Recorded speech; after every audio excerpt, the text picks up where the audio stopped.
Hello guys, welcome to my channel basic linguistics.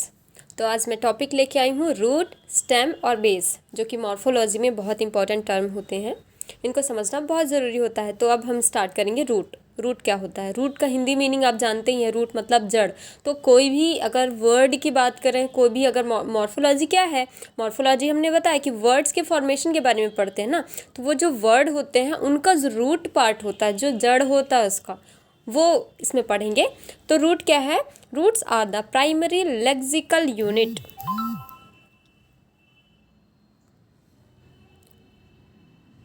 Primary lexical unit of a word.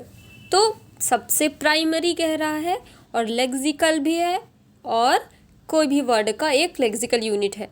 Which carry the most significant aspects of semantic content, जिनके साथ एक meaning जुड़ी होती है। Semantic मतलब meaning, है ना। They can not be reduced into smaller units. इनको छोटे भाग में नहीं तोड़ा जा सकता, सेपरेट नहीं किया जा सकता।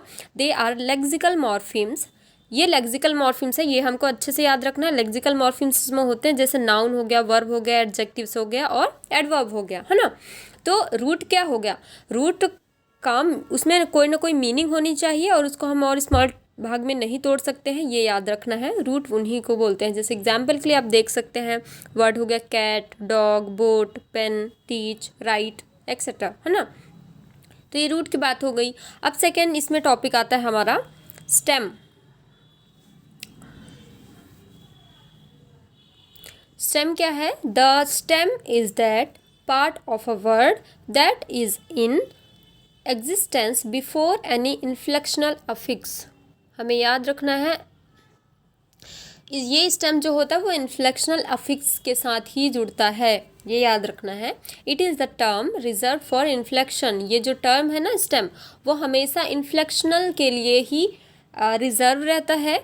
सो it can be say that stem is for inflectional morphemes. Inflectional morphemes के बारे में हमने पिछली वीडियो में डिस्कस किया हुआ है। अगर आपको थोड़ा भी डाउट लगता है तो आप वो वीडियो को देख सकते हैं। फिलहाल मैं थोड़ा सा इसके बारे में आइडिया दे देती हूँ। जो इन्फ्लेक्शनल अफिक्सेस होते हैं ना, वो उनको अगर हम किसी भी वर्ड से या किसी रूट से जोड़ते हैं अगर, तो उनके सिर्फ फॉर्म और स्ट्रक्चर में चेंजेस होता है, ना कि उसके कैटेगरी में। लाइक अगर वो नाउन है तो नाउन ही बनेगा जोड़ने के बाद भी, है ना। एग्जाम्पल के लिए देखेंगे, यहाँ पे बुक्स है ना। तो स्टेम इसमें है क्या? बुक है स्टेम। इसको रूट भी कहा सकता है क्योंकि बुक में अभी कुछ नहीं ऐड है ना, तो उसको हम रूट के फॉर्म में भी देख सकते हैं। बट जब इसमें कोई इन्फ्लेक्शनल अफिक्स ऐड होने वाला रहता है, जैसे कि शा, जो प्लूरल मार्कर है ना, ये अगर ऐड होता है और इसके सिर्फ फॉर्म में चेंज हुआ है, ना कि कैटेगरी में। बुक भी नाउन है और बुक्स भी नाउन ही है, तो कैटेगरी में कोई चेंजेस नहीं हुआ। तो ये जब इन्फ्लेक्शनल एफिक्स इसमें ऐड होता है, देन इसको हम स्टेम का नाम दे देते हैं। ऐसे एग्जाम्पल, सेकेंड एग्जाम्पल आप देख सकते हैं, यहाँ पे टीचिंग है। टीचिंग में सेम है स्टेम, इसमें टीच है। टीच के साथ जब हम इन्फ्लेक्शनल मॉर्फिम ऐड कर देते हैं आईएनजी फॉर्म, तो ये क्या हो जाता है? टीचिंग। तो ये भी एक स्टेम में आप इसको कंसिडर कर सकते हैं। देन ओके, देन हम एक इसमें थर्ड पॉइंट है, जो थर्ड एक टर्म है जो बहुत इंपॉर्टेंट है, बेस।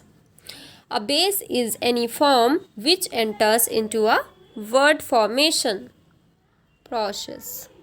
वर्ड फॉर्मेशन प्रोसेस में ये यूज़ होता है एक्चुअली। मतलब जो बेस है ना, बेस को हम क्या कर सकते हैं, कोई भी अगर उसमें हम ऐड करते हैं ना एफिक्सेस, तो ये हो जाता है कि वर्ड फॉर्मेशन प्रोसेस, एक नया वर्ड का फॉर्मेशन होता है। जैसे अगर नाउन है तो वर्ब में कन्वर्ट होगा, या वर्ब है तो नाउन में कन्वर्ट होगा, लाइक दैट।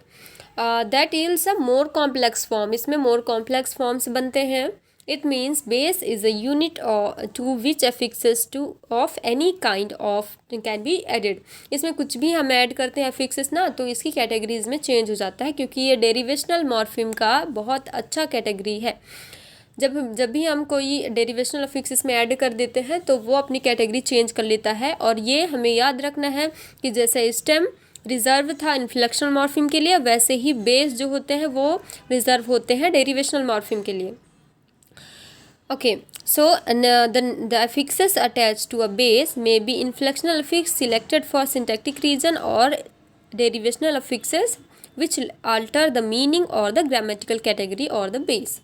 तो हमें ये याद रखना है कि कभी कभी इसमें इन्फ्लेक्शनल भी होते हैं जिसको हम कहते हैं कि कैटेगरी मेंटेनिंग और कैटेगरी चेंजिंग। तो जब अगर इन्फ्लेक्शनल ऐड होता है तो कैटेगरी मेंटेनिंग कहलाता है, और जब उसमें कोई भी डेरिवेशनल ऐड होता है तो वो कैटेगरी चेंजिंग वाला प्रोसेस होता है। अब इसमें हम एग्जाम्पल ले लेंगे, जैसे गर्ल रूट वर्ड है girl, can be a base since it can be attach to affixes like S, girls हो गया, और ISH गर्लिश हो गया। तो गर्ल्स अगर होता है तो ये कैटेगरी मेंटेनिंग में आ जाएगा, इन्फ्लेक्शन जुड़ा है। ISH इस जुड़ता है अगर तो गर्लिश हो जाता है, गर्लिश मीन्स ये कैटेगरी में चेंज हुआ है। तो ये डेरिवेशनल का प्रॉपर्टी है।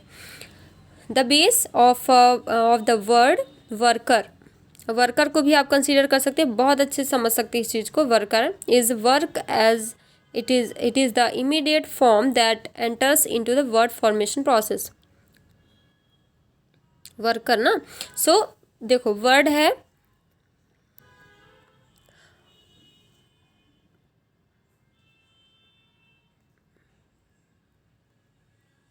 Work plus ER।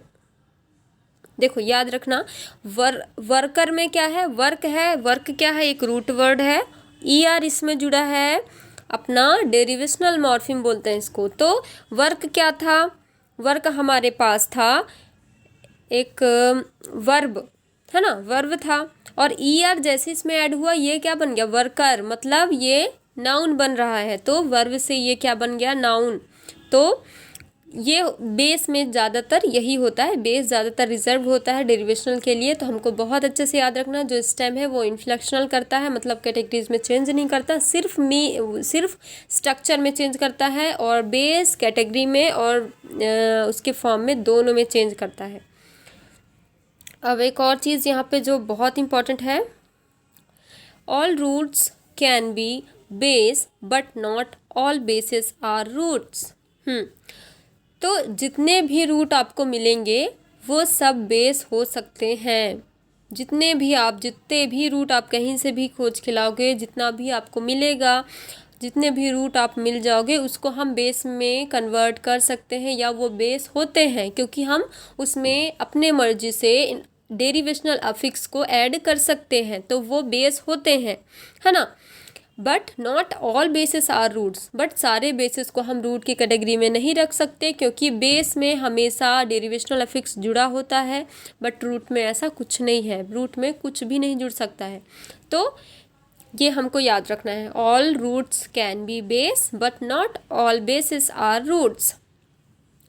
तो ये था रूट स्टेम बेस के बारे में। तो आई होप आप लोग को समझ में आया होगा।